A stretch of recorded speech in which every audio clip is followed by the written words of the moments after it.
Halo Malaysia, selamat pagi, salam sejahtera Malaysia. Malaysia kita punya, cintai Malaysiaku, kita jaga kita. Sebelum kita mulakan berita hangat pada hari ini, untuk anda yang baru pertama kali, silalah untuk sudi tekan butang subscribe, like dan share. Sila juga tinggalkan komen anda kerana setiap komen anda amatlah dihargai. Berita hangat hari ini daripada channel ini, Denyut nadi suara rakyat bergema terus-menerus di dalam channel ini. Setiap hari kita membawakan berita-berita terbaru yang pastinya dinantikan oleh seluruh rakyat Malaysia. Kita akan mulakan berita kita. 1, 2, 3. Berita mula sekarang. Salam sejahtera Malaysia, selamat malam. Berita terkini daripada astroawani.com. Bertajuk PRU 15, Dr. Mahathir gesah SPR halang pengundi bawa telefon bimbit di pusat pengundian. Dr. Mahathir berkata penggunaan telefon bimbit semasa proses mengundi boleh menidakkan kerahsiaan malah mendorong kepada perbuatan rasuah. Berita penuh. Kuala Lumpur, Pengerusi Parti Pejuang Tanah Air Pejuang Tun Dr. Mahathir Mohamad menggesah Suruhanjaya Pilihan Raya SPR melarang penggunaan telefon bimbit di pusat pengundian ketika proses pembuangan undi semasa proses pilihan raya umum ke-15 pada 19 November ini.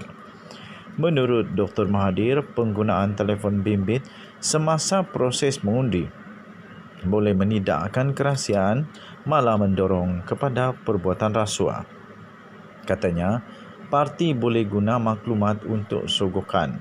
Pengundi boleh tunjuk melalui telefon bahawa dia sudah undi parti tertentu dan parti pun hulur wang, kata Dr. Mahathir dalam hantaran di akaun media sosialnya hari ini. Dalam masa yang sama, Dr. Mahathir mengkritik SPR yang disifatkan beliau masih mempunyai banyak kelemahan dalam menguruskan pilihan raya. Bagaimanapun dakwa beliau, badan itu tidak mempedulikan saranan yang dikemukakannya. Katanya, jika tidak dibetulkan, rasuah dan penipuan akan dilakukan dalam pilihan raya, tegas bekas Perdana Menteri itu lagi. Pada Khamis yang lepas, SPR telah mengumumkan tarikh pengundi untuk pilihan raya umum ke-15 adalah pada 19 November, manakala hari penamaan calon pula adalah pada 5 November. Sekian berita, salam sejahtera Malaysia. Malaysia kita punya, cintai Malaysiaku, kita jaga kita. Jangan lupa tekan butang subscribe, like dan share. Kita jumpa lagi, bye-bye. Salam sejahtera Malaysia, selamat petang tuan-tuan dan puan-puan yang dihormati sekalian. Denyut nadi suara rakyat bergema di channel ini. Tuan-tuan dan puan-puan yang dihormati sekalian, sekarang ini yang menjadi paling hangat diperkatakan di media sosial adalah tentang huha-huha, cakap-cakap di antara Presiden PAS, Tok Guru Hadi Awang.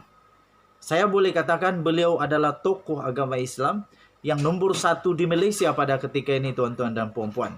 Beliau adalah seorang tokoh agama Islam yang pastinya akan memberikan pendapat yang akan memberikan pengaruh besar kepada pengundi-pengundi Islam Melayu di Malaysia.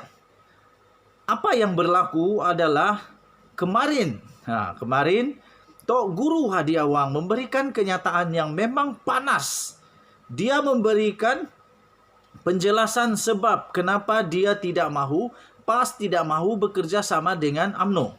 Iaitu dia betul-betul menekankan, malah dia mengakui bahawa PAS tidak boleh bekerja sama dengan UMNO kerana di dalam UMNO masih keruh.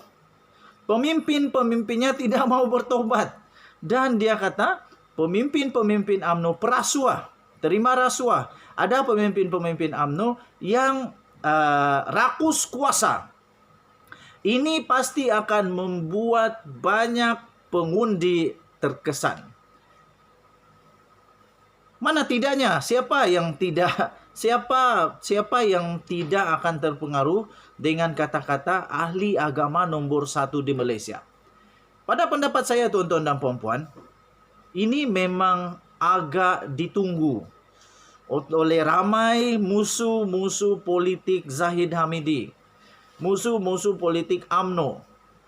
Kenyataan ini akan mengubah banyak perkara, terutama bagi mereka yang betul-betul percaya apa yang dinyatakan oleh Tok Guru Hadi Awang. Tetapi sangat sukar untuk tidak dapat percayai kerana beliau adalah seorang tokoh agama. Dan takkanlah seorang tokoh agama mau buat cerita yang pelik-pelik tak betul pula, betul tak?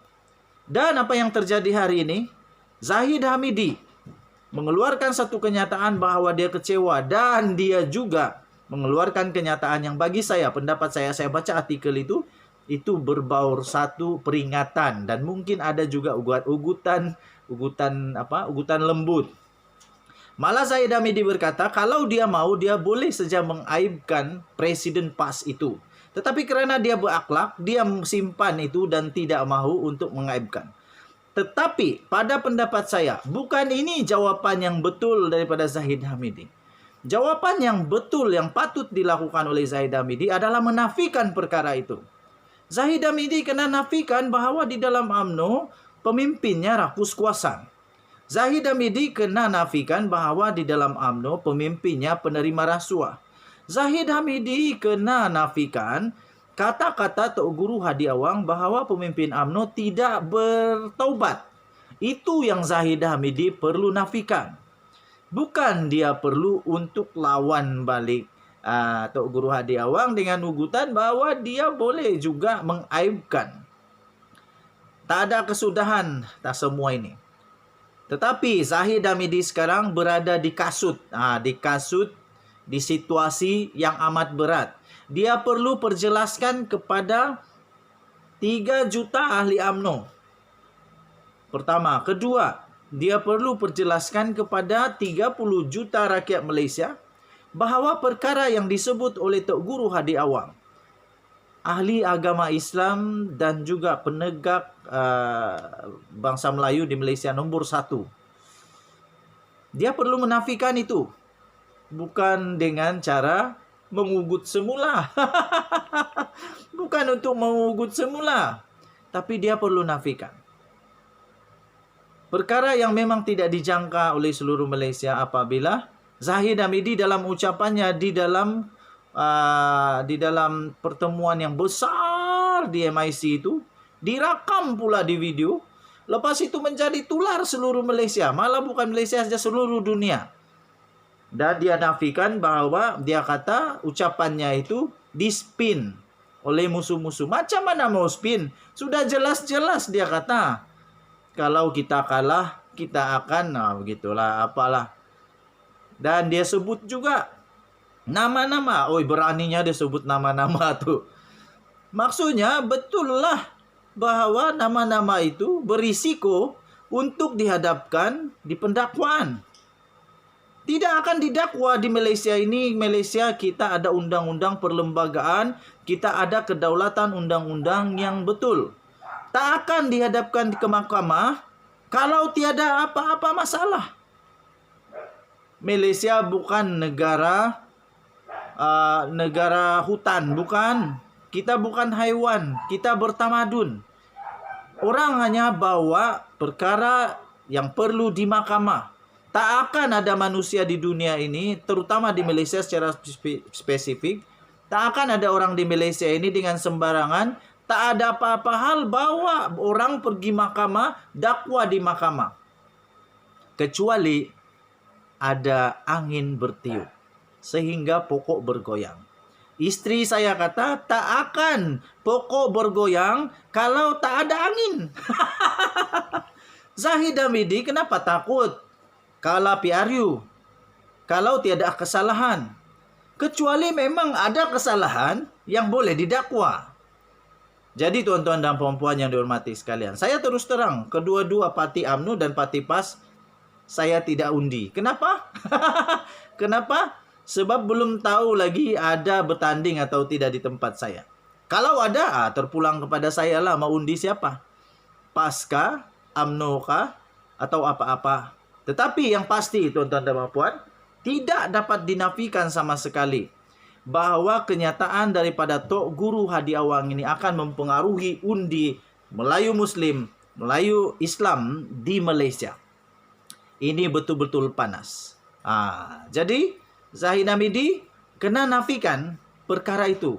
Jangan ugut balik, nafikan. Nafikan bahawa di dalam UMNO tidak ada itu. Tapi macam mana mau nafi? Benda tu memang sudah ada, cuma seorang sudah masuk penjara lah. Banduan Najib Razak sudah di penjara 12 tahun, 210 juta.